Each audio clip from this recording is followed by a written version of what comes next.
Di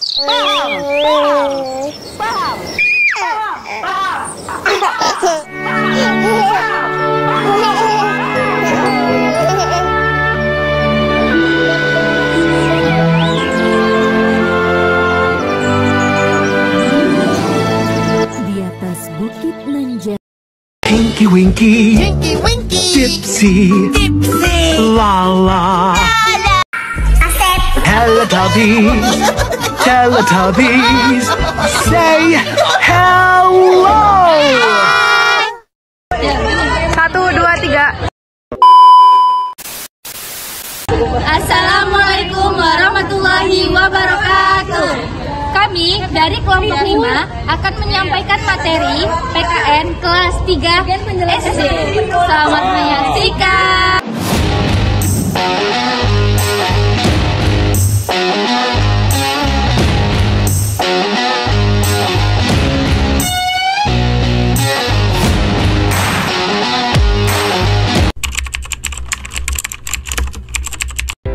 Halo teman-teman, apa akibatnya kalau kita tidak menaati peraturan dan rambu ketika menyeberang di jalan raya? Pasti membahayakan diri kita dan orang lain yang menggunakan jalan raya tersebut. Agar semua pengguna jalan raya aman dan tiba di tujuan dengan selamat, maka kita semua harus menaati peraturan lalu lintas. Menaati peraturan lalu lintas adalah salah satu kewajiban sebagai warga negara. Setiap warga negara Indonesia otomatis memiliki hak dan kewajiban seperti yang telah diatur oleh Undang-Undang Dasar 1945. Apa yang dimaksud dengan hak dan kewajiban? Hak merupakan segala sesuatu yang seharusnya didapatkan oleh seseorang. Contoh hak sebagai warga negara adalah memperoleh pendidikan dan pengajaran, memilih dan menjalankan agama atau kepercayaan dengan tenang, mendapatkan pekerjaan dan kehidupan yang layak, mendapatkan pengakuan dan perlindungan hukum, memilih dan dipilih dalam pemilu, serta menyampaikan pendapat dan berkumpul. Lalu apa itu kewajiban? Kewajiban adalah segala sesuatu yang harus dilaksanakan dengan penuh tanggung jawab. Tanggung jawab berarti melakukannya dengan sungguh-sungguh dan tanpa paksaan, serta memahami segala akibat dari perbuatannya. Sikap tanggung jawab dapat tumbuh jika kita sudah memahami tugas dan kewajiban dengan baik, mendahulukan kepentingan bersama dibandingkan kepentingan pribadi, dan menghormati hak-hak orang lain. Apa saja contoh kewajiban sebagai warga negara?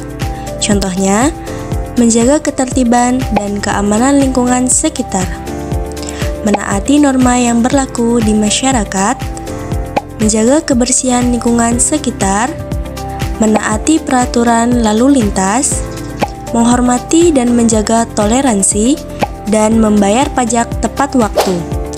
Hak dan kewajiban harus dijalani secara imbang. Dengan melaksanakan kewajiban, maka seseorang akan memperoleh haknya. Jadi, dalam praktiknya, kewajiban haruslah dilaksanakan terlebih dahulu dengan rasa tanggung jawab. Kemudian, akan mendapatkan balasan berupa hak. Hak dan kewajiban sebagai warga negara yang dijalankan secara seimbang akan menciptakan kehidupan yang rukun, nyaman, dan sejahtera. Bagaimana jika hak dan kewajiban tidak dijalankan secara seimbang? Tentu ada dampak negatif yang akan kita rasakan. Contohnya, terjadi pertengkaran antar kelompok masyarakat, lingkungan menjadi kotor, atau lingkungan yang tidak aman untuk ditinggali. Sekarang sudah paham ya apa itu hak dan kewajiban dan tanggung jawab kita sebagai warga negara Indonesia.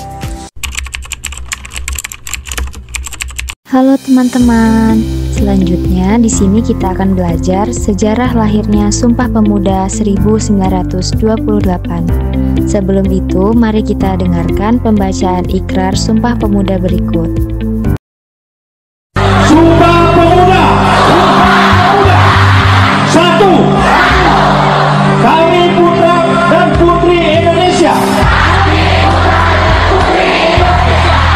mengaku bertumpah darah yang satu,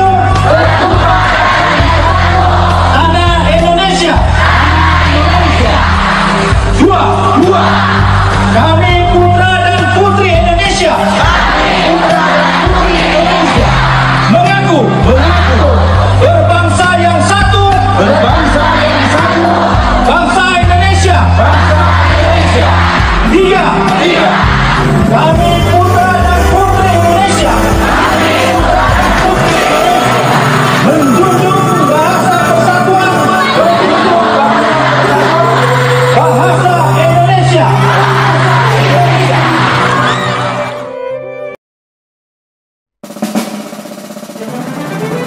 Tanggal 28 Oktober menjadi hari yang bersejarah bagi pemuda Indonesia. Pada tanggal itulah diikrarkan janji pemuda Indonesia yang dikenal dengan Sumpah Pemuda. Tapi kalian tahu nggak sih bagaimana lahirnya Sumpah Pemuda? Lahirnya Sumpah Pemuda merupakan pilar sejarah perjuangan bangsa. Berawal dari inisiatif PPPI, Kongres kedua ini menyepakati dan menyelenggarakan 3 sidang. Sidang yang pertama membahas pentingnya menciptakan persatuan kebangsaan dengan 5 faktor, yaitu sejarah, bahasa, hukum, adat, pendidikan, dan kemauan, hingga timbul gagasan untuk mewadahi pergerakan nasional dalam mewujudkan harmoni toleransi. Selanjutnya, pada sidang kedua membahas pentingnya pendidikan kebangsaan, demokratis, dan kesetaraan hak perempuan dalam masyarakat demi melahirkan generasi Nusantara yang cerdas. Kemudian, pada sidang ketiga merumuskan hasil Kongres kedua dan menghasilkan utusan pemuda Indonesia yang disebut Ikrar Pemuda, yang kemudian dikenal dengan Sumpah Pemuda. Sebelum pembacaan Sumpah Pemuda tersebut, dialunkan lagu Indonesia Raya dengan biola oleh W.R. Supratman. Jadi, begitulah sejarah bagaimana lahirnya Sumpah Pemuda yang menjadi cikal bakal kebangsaan Indonesia.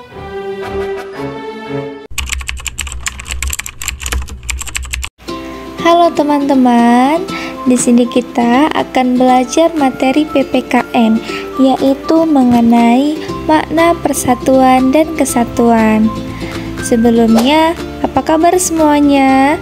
Semoga kita semua selalu diberikan kesehatan oleh Allah Subhanahu wa Ta'ala, sehingga dapat mengikuti pembelajaran ini dengan baik. Nah, teman-teman, sebelumnya kita masuk ke pembahasan. Saya akan menyampaikan tujuan pembelajaran.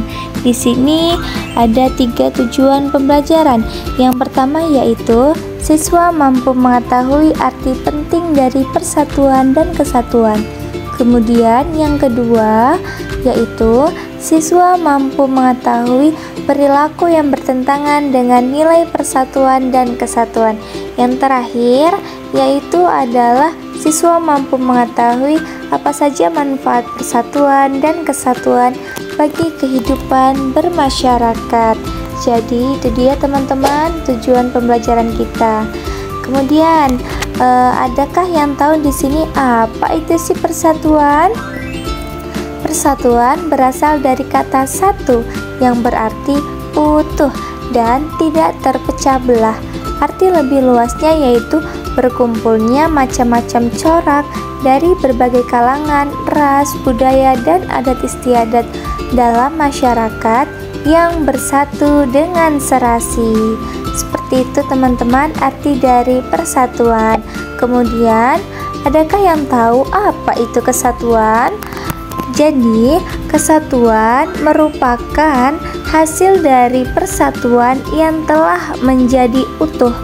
Hal ini dilakukan untuk menghindari atau terhindar dari disintegrasi, maka sangat dibutuhkan persatuan di Indonesia. Jadi teman-teman, dapat kita simpulkan bahwa persatuan dan kesatuan merupakan bersatunya keanekaragaman menjadi suatu kebulatan yang utuh dan saling melengkapi. Kemudian pembahasan materi selanjutnya itu arti penting persatuan dan kesatuan bagi diri sendiri. Di sini ada beberapa. Yang pertama yaitu mempererat hubungan dengan keluarga dan juga dengan teman-teman.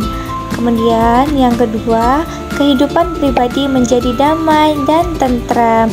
Yang terakhir yaitu kita dapat mengaplikasikan semangat persatuan dan kesatuan dalam setiap aktivitas pribadi pemeluk agama atau kita toleransi ya teman-teman. Selanjutnya adalah arti penting persatuan dan kesatuan bagi masyarakat. Di sini juga memiliki beberapa arti penting.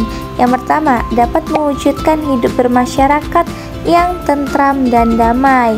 Kemudian, untuk yang kedua, memperkuat rasa kekeluargaan dan mempererat silaturahmi.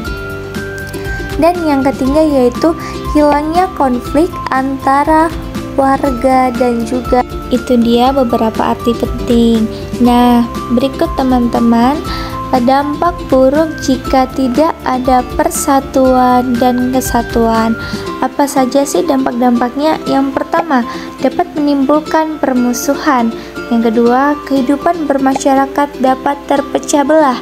Kemudian, yang ketiga, kedamaian dan ketentraman hidup akan menghilang.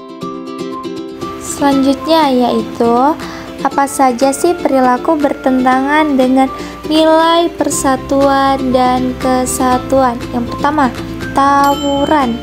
Yang kedua, berselisih antar tetangga. Yang ketiga, yaitu adalah membeda-bedakan orang berdasarkan ras, suku, agama, maupun antar golongan. Jadi itu dia perilaku yang bertentangan dengan nilai persatuan dan kesatuan. Oke teman-teman, itulah materi kita pada hari ini mengenai makna persatuan dan kesatuan. Semoga dapat bermanfaat bagi teman-teman semua. Halo teman-teman, di sini kita akan belajar materi PPKN tentang norma dan hukum. Apakah ada di antara kalian yang sering terlambat masuk ke sekolah? Wah, jika kalian termasuk yang melanggar, maka kalian termasuk melanggar norma di sekolah loh. Lalu, apa itu norma? Norma adalah aturan atau ketentuan yang sifatnya mengikat suatu kelompok orang dalam sebuah masyarakat. Dalam contoh tadi, kamu adalah salah satu warga sekolah, dan salah satu normanya adalah harus ke sekolah tepat waktu. Tapi, kenapa kita harus tiba tepat waktu? Siapa yang membuat aturan seperti itu? Kenapa perlu ada aturan ini? Coba kita renungkan dulu ya. Nah, tiba tepat waktu sangat penting.